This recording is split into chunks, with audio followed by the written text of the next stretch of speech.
सभी को नमस्कार। आप सभी का स्वागत है 10 मिनट्स के इस खास शो में। आज मैं आपके लिए लेकर आया हूं 2025 के अब तक के सबसे बेहतरीन इडियम्स एंड फ्रेजेस। अच्छे से अच्छे स्टूडेंट से ये गलत हुए हैं, लेकिन वायदा रहेगा इसके बाद ये आपसे कभी भी गलत नहीं होंगे, क्योंकि हम हर एक इडियम एंड फ्रेज की बैकग्राउंड से इनको समझने का काम करेंगे। चलिए तो मिलते हैं सबसे पहले सवाल से। देखिए मेरे बच्चों, अगर आप में से कोई भी बच्चा चलती ट्रेन में बैठने की कोशिश करे और ये सोचे कि मैं अपनी इस यात्रा को सही टाइम पे पहुंच जाऊंगा या एंजॉय करूंगा, तो आपकी गलतफहमी है। फिल्म को भी अगर बीच में से देखोगे तो कभी समझ नहीं आएगी, और यात्रा करनी है तो बिल्कुल शुरू से शुरू करेंगे और आखिर तक पहुंचेंगे तो मज़ा आएगा।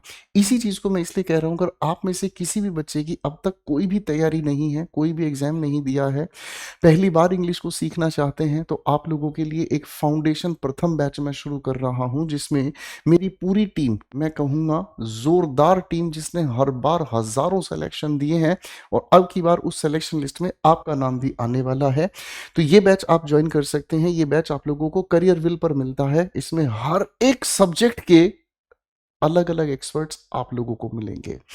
पहले सवाल की ओर बढ़ते हैं मेरे बच्चे। Steel a march on. Steel का मतलब होता है चुराना, मार्च का मतलब होता है आगे बढ़ना। देखिए, अगर मैं मार्च को मेरे बच्चों एक नाउन की तरह से समझूं, तो ये मार्च अपने आप में एक महीना है। अगर वर्ब की अगर मैं बात करता हूं तो इसका मतलब होता है टू मूव अहेड, आगे की ओर चलना। आर्मी में सैनिकों को आगे बढ़ने के लिए मार्च वर्ब का प्रयोग किया जाता था। मार्च अहेड इसका मतलब आगे बढ़ो। अब मेरे बच्चों, यहां पर आपको क्या करना है? चुरा लेना है। क्या चुरा लेना है? अटेंशन चुरा लेना है ना। यानी कि किसी का ध्यान आप पर ना जाए, लेकिन पीछे पीछे आप आगे बढ़ते चले जाएं। यही है आर्मी से रिलेटेड एक बहुत ही प्यारी सी खूबसूरत सी इंफॉर्मेशन। यहाँ सरेंडर करने की आवश्यकता नहीं है। Gain an advantage bye acting before others do, दूसरों के आक्रमण करने से पहले आप चुपके चुपके अपना आक्रमण प्लान कर लो, कर जाओ। तो यही इसके लिए करेक्ट आंसर बन जाता है। बिट्रे का मतलब होता है धोखा देना, और एलिस का मतलब होता है जिनके साथ आप एसोसिएटेड हैं। ये भी नहीं सर, पनिशमेंट से बचने की इससे कोई लेना देना नहीं है। तो ये अपने आप में एक बेहतरीन सवाल बन जाता है। यहाँ पर इसकी पूरी डिटेल आपको दी है मैंने, आप इसको पढ़ सकते हैं मेरे बच्चों। सवाल नंबर 2 कहता है फिडल। देखिए बच्चों, फिडल को दोनों तरीके से आप यूज कर सकते हैं। नाउन की तरीके से अगर फिडल की आप बात करते हैं तो ये एक तरीके का वायलिन जैसा इंस्ट्रूमेंट होता है। वर्ब की तरीके से अगर हम बात करते हैं तो इसका मतलब होता है टू रोम एमलेसली। रोम का मतलब भटकना, एक ऐसा काम करना जिसका कोई पर्पस नहीं है, बस फिर भी किए जा रहे हैं, घूमते जा रहे हैं, टाइम पास करते जा रहे हैं, उसी के कहा जाता है फिडल करना। तो ये अपने आप में एक वर्ब है। कब? जब रोम जल रहा था, है ना। अब सोचने की कोशिश करो कि जब रोम जल रहा था तब कोई इंसान खाली बैठ के वायलिन बजा रहा है या फिर कोई इंसान अपना टाइम पास कर रहा है। ये बेसिकली एक ऐसी घटना है जो रोमन एम्परर नीरो के लिए यूज की गई है। जिस समय रोम में आग लगी, दंगे फसाद हो रहे थे, उस समय रोम के ये जो राजा महाराजा थे नीरो नाम के, ये भाई 64वीं एडी में उस समय ये अपना लाइफ को एंजॉय कर रहे थे। उसी से इस इडियम का जन्म हुआ। To play music at night, बिल्कुल नहीं। To waste time in trivialities, trivialities का मतलब होता है चीप एक्टिविटीज, तुच्छ हरकतें, इनसिग्निफिकेंट एक्टिविटीज ड्यूरिंग क्राइसिस, बिल्कुल सही आंसर बनता है। सर, आर्टिस्टिक अप्रूवल मांगना किसी से, भड़काना किसी को, इनसाइट का मीन्स भड़काना। इनसाइट का सिनोनिम जरूर याद करेंगे, इसे हम प्रोवोक कहते हैं। रिबेलियन का मतलब होता है किसी तरीके का देशद्रोह या किसी तरीके का झगड़ा फसाद। तो ये वाली बात यहाँ पर बिल्कुल वैलिड नहीं है। आप वेरीफाई कर सकते हैं इसके डिस्क्रिप्शन को, और हर चीज़ की जो ऑप्शंस है उसको भी मैंने एक्सप्लेन करके आपके लिए लिख दिया है। अगला क्वेश्चन है टू अचीव द कड ऑफ रिफ्लेक्शन। पहले तो इस कड को समझने की कोशिश करेंगे। तो कड is what you call achieved food. अब आप इसको ध्यान से समझने का काम करें। आपने देखा है कि गाय या भैंस पहले चारे को चरती है, उसके बाद क्या करती है, वो अपने पेट से ही उस चारे को वापस अपने मुंह में लाती है और उसको चबा चबा कर दोबारा से हजम करती है। उसी को कहते हैं चबाया हुआ भोजन, दोबारा से खाना। इसी को हम कहते हैं टू चीव, चबाना। कड, कड कौन सा है, पहले ही चबाया हुआ फूड। ऑफ रिफ्लेक्शन, रिफ्लेक्शन का मतलब क्या होता है, किसी भी तरीके से चिंतन करना, किसी भी तरीके से क्या चीज, चिंतन करना, है ना। रिफ्लेक्शन का मतलब होता है थिंक डीपली। अब इस पॉइंट से अगर हम समझने की कोशिश करते हैं तो ईटिंग स्लोली बिल्कुल नहीं, डे ड्रीमिंग कल्पना करना विदाउट फोकस, जिसमें हमारा फोकस ही नहीं हो, नहीं सर, है ना। तो करेक्ट आंसर बन जाता है पोंडरिंग। पोंडरिंग का मतलब होता है किसी चीज पर बहुत गहन चिंतन करना, ठीक है ना जी।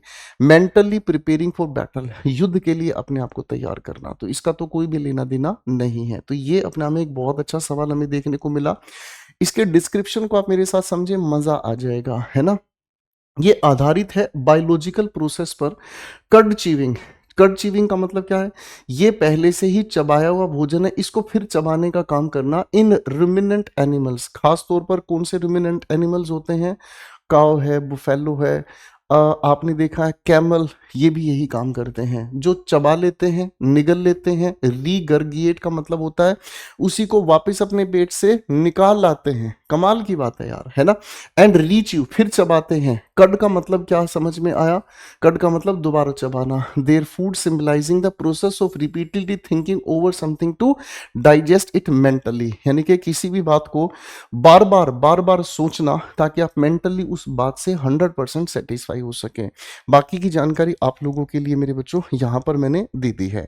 अगला सवाल है not fit to hold a candle to. पुराने जमाने की बात है, जब कोई भी नव सीखिया होता था, कोई भी नौ सीखिया होता था, तो उसको काम सिखाने के लिए एक सामान्य एक्टिविटी का हिस्सा बना दिया जाता था। वो इंसान क्या करता था, कैंडल लेकर, जो मतलब काम कर रहे होते लोग थे ना, उनके सामने वो कैंडल यूं जलाए रखते थे ताकि वो अपना काम कर सके। अब ऐसी सिचुएशन में कोई इंसान अगर कमजोर होता है मेंटली या फिजिकली, तो उसके हाथ से कैंडल छूट जाती। वही कही गई है कि ये इंसान फिट नहीं है किसको पकड़ने में, कैंडल को पकड़ने में। मेरी बात समझ रहे हैं। तो यही चीज हमसे एग्जाम्स में पूछी जाती है, मेरी बात समझ रहे हैं। तो इसका मतलब हमें क्या है, एक्सीलेंट इन कंपैरिजन, कंपैरिजन की तो कोई बात नहीं है। अब कंपैरिजन की कोई बात नहीं है तो हमें क्या समझ में है, सिमिलर इन एबिलिटी नहीं सर, यहाँ नोट तो नेगेटिव को बता रहा है, तो क्या हो गया, इंफीरियर, योग्य नहीं है, ठीक है ना जी।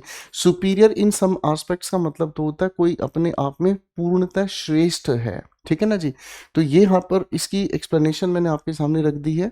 और एक्सप्लेनेशन से पहले फिर याद दिला देता हूँ, अगर कोई भी बच्चा अपने आप को जीरो लेवल से शुरू कराना चाहता है, इंग्लिश के लिए, मैथ्स के लिए, जीएस के लिए, रीजनिंग के लिए, तो अब आपकी चिंता नहीं है, ये चिंता है एक्सपर्ट टीचर्स की जो आपके सामने हैं। आप फटाक से ज्वाइन कर सकते हैं करियरविल ऐप पर। 2 फरवरी से इस बैच की हम शुरुआत कर रहे हैं, जिसके अंदर इम्पैकेबल टीम आपको मिल रही है, ठीक है बच्चे। तो चलिए इसका आंसर भी वेरीफाई कर लेते हैं। ये आती है उस समय से जब नो सीखिए को या सर्वेंट्स को would hold a candle to provide light for skilled workers. अगर कोई भी इंसान इस मामले में फिट नहीं होता तो इसका मतलब उनको क्वालिफाइड नहीं माना जाता किसी काम को करने के लिए। अगर वो बेसिक मदद करने वाला काम भी नहीं कर पा रहे हैं तो और किसी काम के वो है ही नहीं, ठीक है जी। Now we have the next question, to cry stinking fish. और बढ़िया सवाल है। स्टिंक का मतलब क्या होता है, बदबू, ठीक है ना जी। वर्ब की तरह लेकर आओगे तो इसका मतलब होता है बदबू देना या बदबू देने वाला, ठीक है ना। स्टिंक करने का काम हो क्या है, किसी चीज से बदबू आना या किसी भी चीज की बदबू की बात अगर हम कहते हैं, ठीक है ना जी। कुल मिलाकर इसके लिए क्राई करना, चीखना, तो ये तो कुल मिलाकर नेगेटिव मीनिंग जनरेट कर रहा है।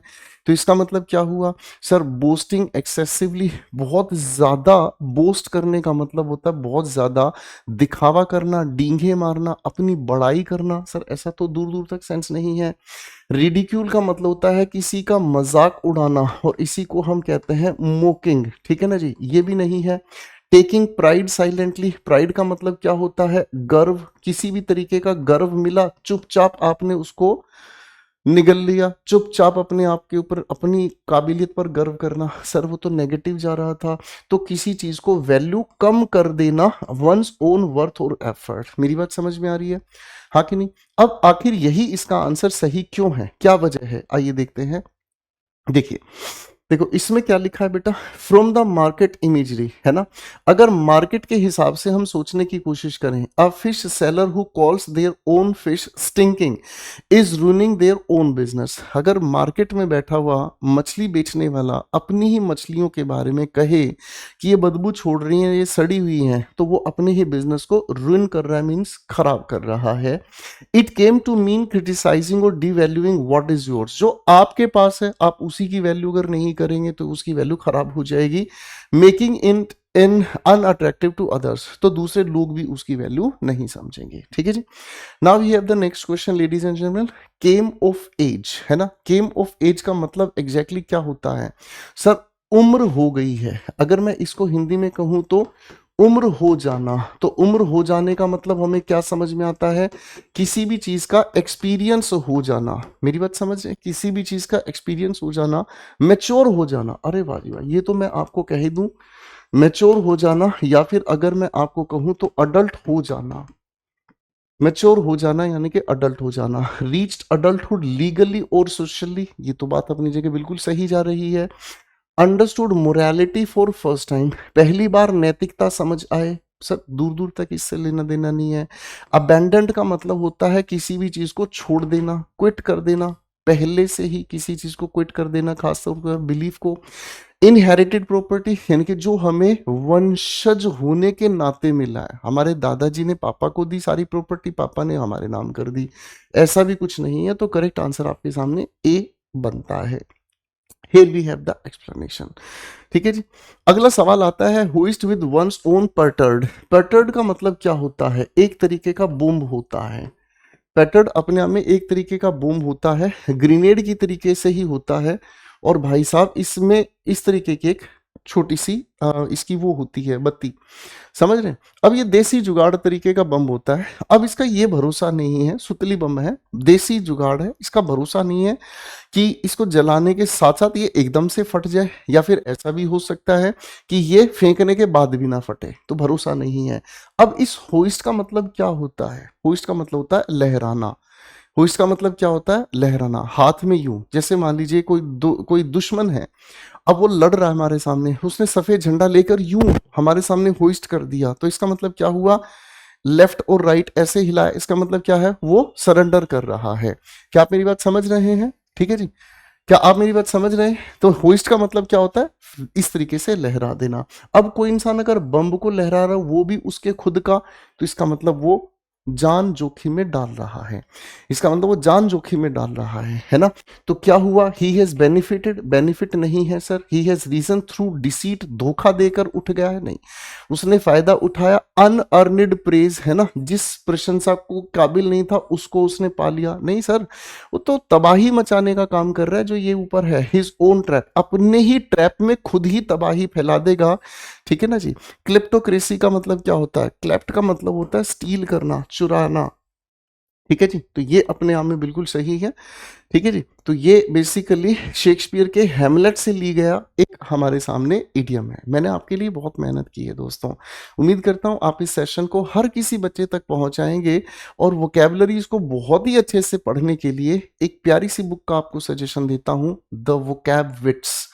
आप इसे जरूर लीजिएगा, कैबलरीज को पढ़ने में मजा आएगा सीरियसली। तो ये आपके सामने है। ठीक है मेरे बच्चों। Next question we have currying favour. Curry, curry exactly क्या होता है? वर्ब की तरह से करी को जब हम यूज करते हैं तो इसका मतलब होता है टू डेकोरेट। ठीक है ना, आप इसी को ऑर्नामेंट भी कह सकते हैं। और करी अपने आप में एक तरीके की रसदार सब्जी को भी कहा जाता है ना। तो करिंग फेवर, फेवर का मतलब है क्या चीज? किसी इंसान के फेवर को एक तरीके से मांगना।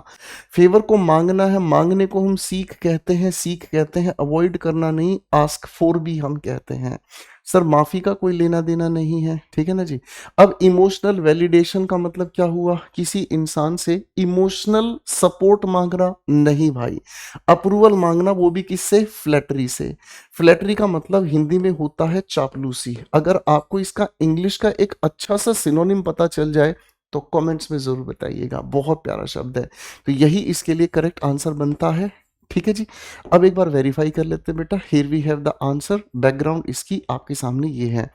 इसका असलियत में जो फ्रेज था वो टू करी फेवल है। फेवल को बाद में बिगाड़ते बिगाड़ते फेवल बदलता चला गया किसमें, फेवर में। फेवल का एग्जैक्टली मतलब क्या होता है, होर्स, ठीक है ना जी। मेरी बात समझ में आ रही है, ठीक है ना। ओ सॉरी, फेवल का मतलब होता है कनिंग, चापलूसी, डिसीटफुल पर्सन को कहा जाता है। Next question, sound and fury. आपके सामने ये लिखा इडियम अगेन विलियम शेक्सपियर के ही प्ले से लिया गया है, और ये लिया गया है विलियम शेक्सपियर के मैकबेथ से। ये लिया गया है विलियम शेक्सपियर की एक बहुत फेमस ट्रेजेडी है मैकबेथ, ठीक है ना। ये पूरी की पूरी दुनिया क्या है, the whole world is full of sound and fury. तो साउंड एंड फ्यूरी का मतलब क्या होता है, साउंड एंड फ्यूरी का मतलब होता है खूब तो शोर शराबा है जिसका कोई लेना देना नहीं। मैं आपको दूसरे तरीके से समझाता हूं। आप कभी रोड पर जब निकलो स्कूटर बाइक गाड़ी लेकर, तो एक पल के लिए साइड में रुक जाना और जरा ध्यान से एक चीज महसूस करना कि दुनिया भर के लोग लेफ्ट टू राइट जा रहे हैं और दुनिया भर के लोग राइट टू लेफ्ट आ रहे हैं। आखिर किसको कहाँ जाना है, आखिर कुछ लोग अपने घर से निकले ही क्यों हैं, और कुछ लोग अपने घर से निकलकर वापस अपने घर को ही अगर ढूंढ रहे हैं तो निकलने की क्या जरूरत है। आपको एक चीज महसूस हुएगी कि मैंने पुराने जमाने में ना एक छोटी सी बात समझी थी। क्या, देखो इंसान ने खुद ही अपने लिए पैसे बनाए हैं, फिर उसी पैसे को कमाने की दौड़ में लग गया, उसी पैसे को फिर खर्चने की दौड़ में लग गया और इसी चक्कर में पूरी जिंदगी बर्बाद कर गया, है ना। तो यही है साउंड एंड फ्यूरी। तो ये सच की बात नहीं है। बहुत ज्यादा शोर शराबा है जिसका अंत में कोई अर्थ नहीं है। आप कहोगे सर ये बात आप क्यों कह रहे हो, ये बुद्धिज्म है।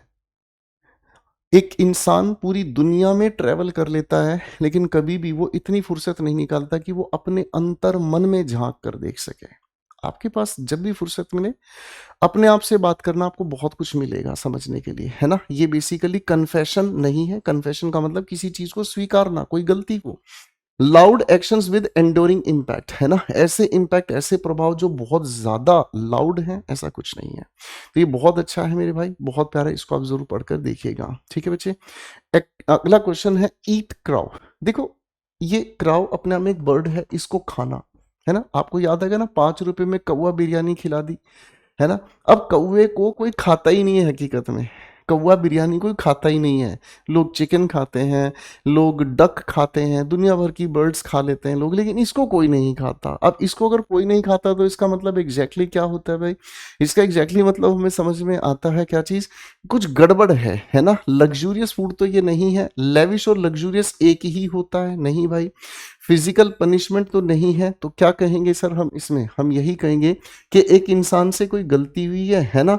भाई 5 रुपए की कौवा बिरयानी किसी को अगर खिला दोगे तो वो गलती ही तो है भाई। कौन सी फिल्म थी वो, जरा मुझे आप कमेंट सेक्शन में जरूर बताना। Admit once error and endure humiliation. Humiliation को हिंदी में हम कहते हैं अपमान।